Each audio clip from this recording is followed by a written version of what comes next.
Next, let's look at the cutting off of the Messiah. You got your Bible open? After 62 weeks, which literary would pick up the words of verse 25, would include the 7 weeks previous. They just don't repeat the words. After 62 weeks shall Messiah be cut off, but not for himself. Wow. After this period of time, Messiah will be cut off, but not for himself. In other words, he will not die because of a Roman charge or condemnation or something that he did wrong. No. Like Pilate said, I find no fault in him. But he was crucified. He was cut off. But there's something else. Look at the consequence upon the city and its temple. You got your Bible open? Look at verse 26. We have first of all mentioned the people who destroyed Jerusalem and its temple. Who are these people? Well, it has to be the Roman Empire. They were in power. They are the people that destroyed Jerusalem and its temple, finishing that project in 70 A.D., and then because 962 Jews had escaped down to Masada, the fortress Herod built to protect himself from Cleopatra of years previous, Rome went down there.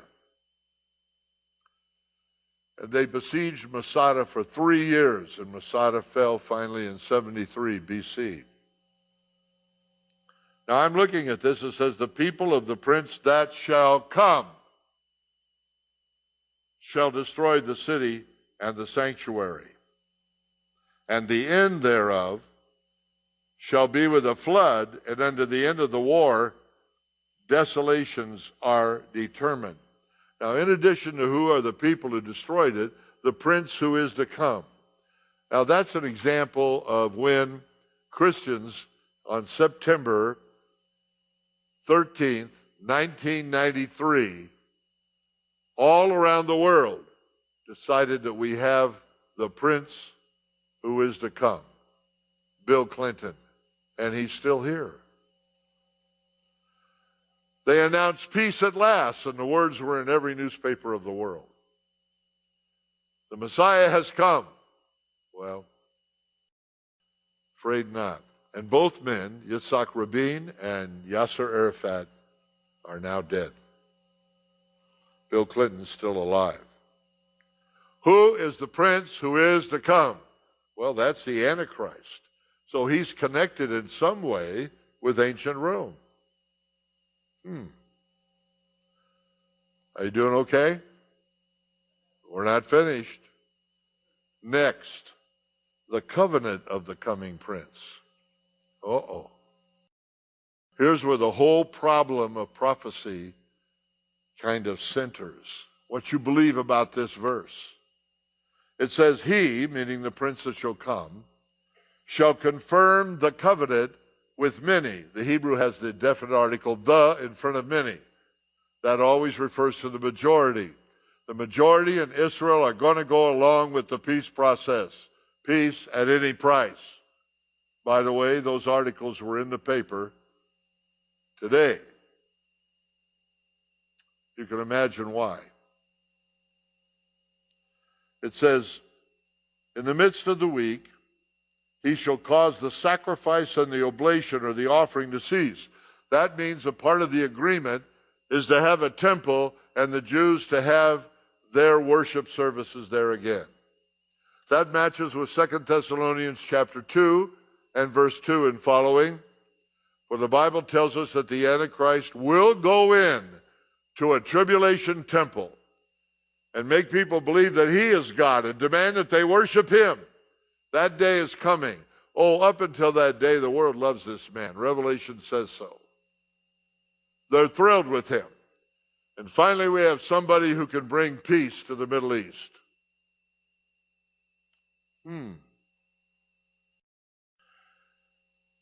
It says, for the overspreading of abominations, he shall make it desolate,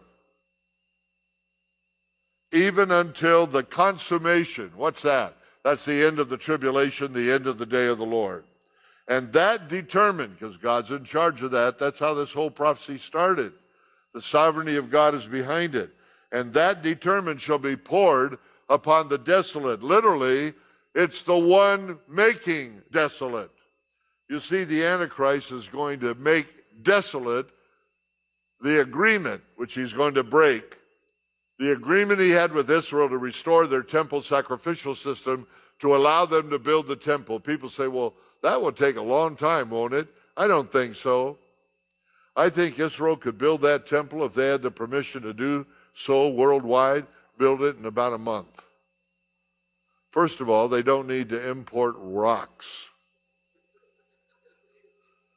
Jewish people in Israel say when God created the world, he had a little mistake happen when he got to Israel, a little accident, and he dumped all the rocks out on Israel. So you know that the rumors of some man in Illinois who is making rocks for the temple, you know that that man has never been to Israel. Yeah, that's one thing they don't need is more rocks. So let's try to break this down and look at the recognition of the terms of this covenant that this prince that's going to come, an Antichrist, is going to make. As I said, the word the many is referring to the majority in Israel.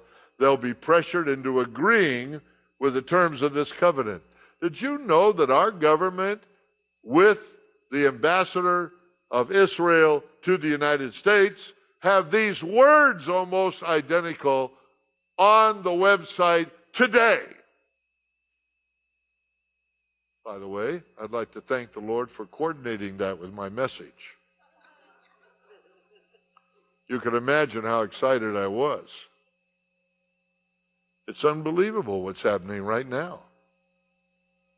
Obama has already said, our newly elected president, that the major order of business for our world's happiness and peace will be the peace between Israel and Islam.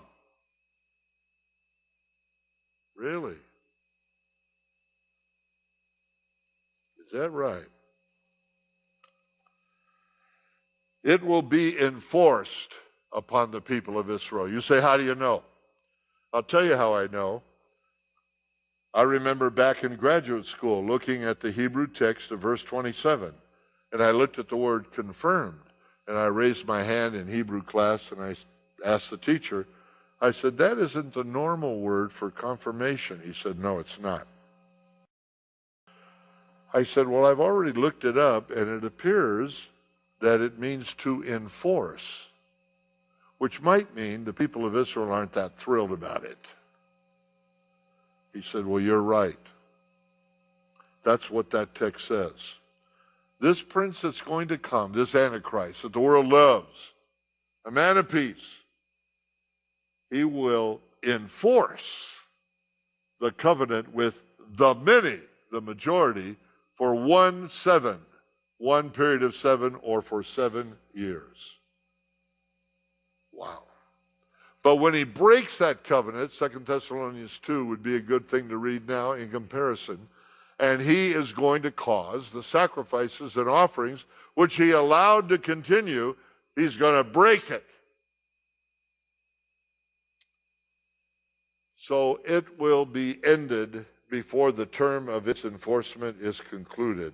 It says in the midst of the week, or in the middle of the 7-year covenant, he's going to break it. That matches exactly with what the New Testament says as well. Secondly, after the recognition of the terms, the reestablishing of temple sacrifices is going to be a major factor in this covenant. And he will cause the sacrifice and the oblation to cease. You know, in Matthew 24 in the Olivet Discourse, Jesus said, speaking about the Antichrist, he quoted Daniel chapter 9. If you want to turn there real quickly, Matthew chapter 24. And look at what he said in verse 15. He said, when you therefore shall see the abomination of desolation. Where's that? Right here in Daniel. Spoken of by Daniel the prophet. No doubt about it now. Stand, it's not telling you to stand, it's a participle. Meaning when you see him, that abomination of desolation it calls him, the one who makes desolate. When you see him standing in the holy place. I had people tell me, well, that'll never happen. Jews won't let it. Are you kidding? That's exactly what 2 Thessalonians 2 says is going to happen. And he will come and they'll be expecting his approval and all of that.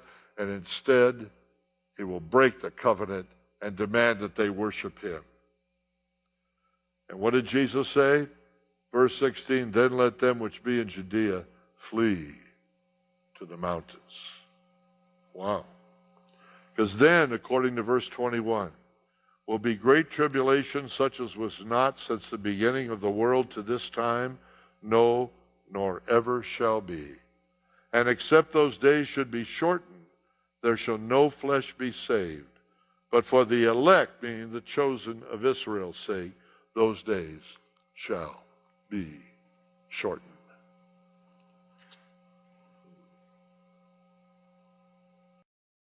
You know,